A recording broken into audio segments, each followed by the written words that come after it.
Hello everyone, this is Dr. Krishan. I'm consultant ENT head and neck surgeon based in Delhi. I'm co-convener at Indian Medical Associations. So एक बहुत common query होती है young ENT surgeons की, whether they should join small clinic or not in any cities.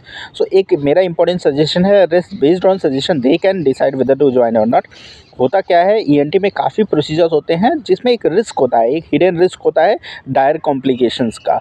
So even अगर आप एप्लीज manoeuvre भी कर रहे हो, उसमें भी कई बार क्या होता है, छोटे सेंटर्स पे क्या होता है, जो उनके काउच होती है वो पेशेंट को हम हेड नीचे करते हैं ये DHP में या एप्लीज मैन्यूवर में.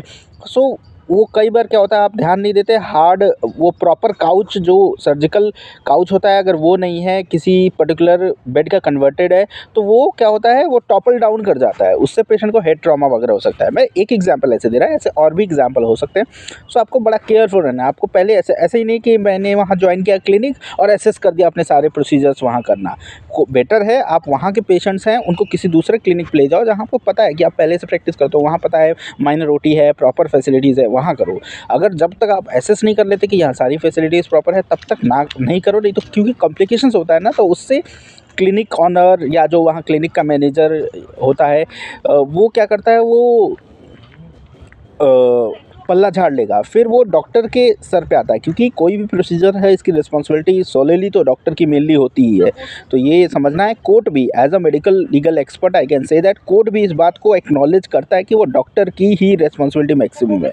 सो अगर एक भी कॉम्प्लिकेशन 20 केस में हो गया या 100 केस में हो गया और उसमें प्रूव हो गया कि कहीं ना कहीं आप किसी न किसी पार्ट पे नेग्लिजेंट थे, वो आपके पूरे कैरियर में एक ब्लॉट लगा देता है और लॉन्ग टर्म फिनेंशियल कॉम्प्लिकेशन तो होता है, साथ साथ मेडिकल काउंसिल जो एक्शन लेता है वो अलग लेता है. So I hope this will help you in deciding whether to join any small clinics और do procedure in small clinics या नहीं.